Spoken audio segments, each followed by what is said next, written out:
بسم اللہ الرحمن الرحیم۔ السلام علیکم ورحمۃ اللہ وبرکاتہ۔ عزیز طلبہ، ہم اسلامیات کا چیپٹر 2 پڑھ رہے ہیں جس کا عنوان ہے اسلامی تشخص، اور آج ہماری ہیڈنگ ہے زکوٰۃ کے فوائد۔ ٹھیک ہے، سب سے پہلے ہم پڑھیں گے زکوٰۃ کے معاشی فوائد اور پھر زکوٰۃ کے معاشرتی فوائد۔ چلیں شروع کرتے ہیں۔ معاشی فوائد۔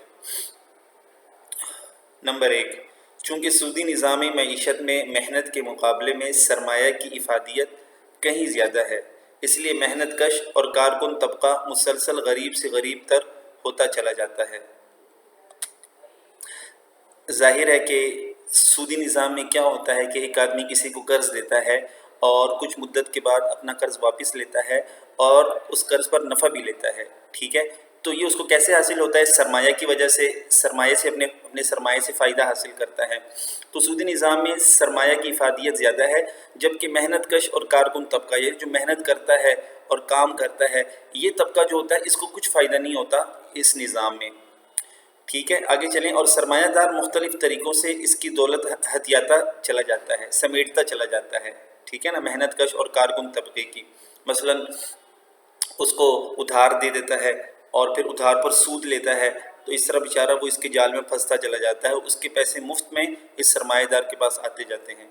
اس طرح معاشی نظام مفلوج ہو کر رہ جاتا ہے۔ مفلوج کا لفظی معنی تو ہوتا ہے فالج زدہ، جس کو فالج ہو جائے۔ ٹھیک ہے، یعنی معاشی نظام جم جاتا ہے۔ ٹھیک ہے، بری طرح متاثر ہو جاتا ہے۔ زکوٰۃ اس صورتحال کا بہترین حل ہے۔ اس نظام کے ذریعے دولت کا ایک دھارا امیر طبقے سے غریب طبقے کی جانب بھی مڑ جاتا ہے۔ چونکہ امیر لوگ غریب لوگوں کو زکوٰۃ دیتے ہیں، تو لہٰذا یہ دولت جو ہوتی ہے یہ صرف امیر کے پاس نہیں رہتی بلکہ غریب کے پاس بھی جاتی ہے، جس سے غریب کی معاشی حالت بہتر ہو جاتی ہے۔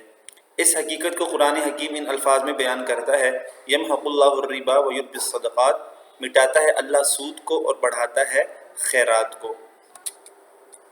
دوسرا فائدہ معاشی کیا ہے زکوٰۃ کا؟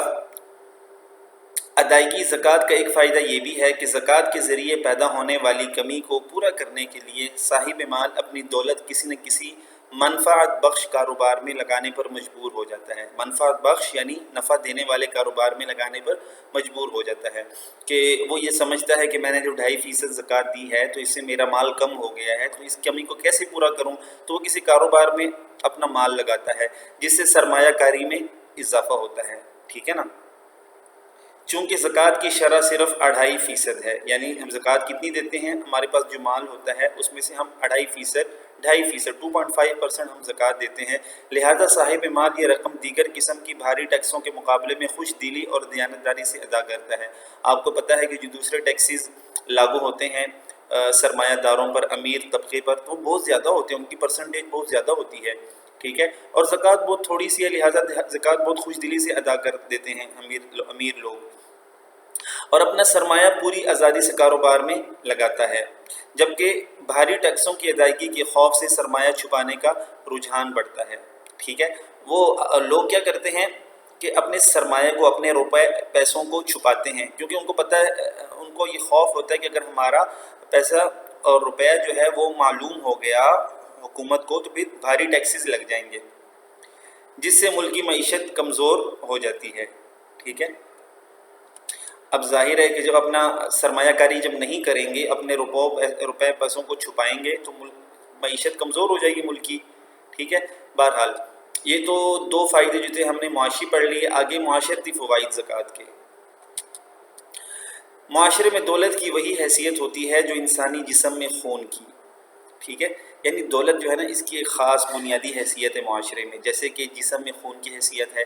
اگر یہ سارا خون صرف دل میں جمع ہو جائے، دل کو یہاں کس کے ساتھ تشبیہ دی گئی ہے؟ مالدار طبقے کو دل کے ساتھ تشبیہ دی گئی ہے۔ ٹھیک ہے، یعنی اگر سارا خون دل یعنی مالدار طبقے میں جمع ہو جائے تو پورے اعضائے جسم یعنی عوام کو مفلوج کر دینے کے ساتھ ساتھ خود دل کے لیے بھی مضر ثابت ہوگا۔ جیسے کہ اگر سارا خون دل میں جمع ہو جائے تو دل کو بھی نقصان ہوتا ہے، اسی طرح اگر سارا مالدار طبقے کے پاس آ جائے اور غریبوں کے پاس کچھ بھی نہ رہے، ٹھیک ہے، تو اس طرح دونوں کو نقصان ہوتا ہے، امیر طبقے کو بھی نقصان ہوتا ہے اور غریب طبقے کو بھی نقصان ہوتا ہے۔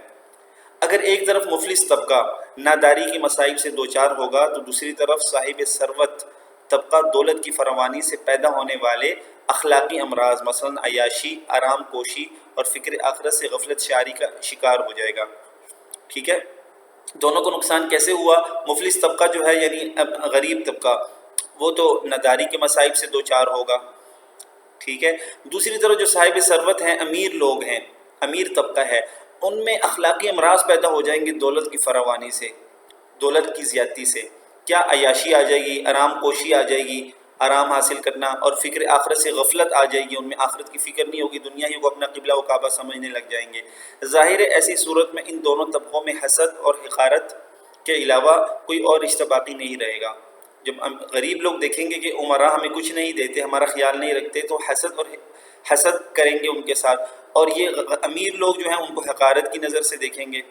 بلکہ وقت کے ساتھ ساتھ یہ کشیدگی بڑھتی ہی جائے گی اور کسی نہ کسی بہانے ضرور رنگ لا کر رہے گی.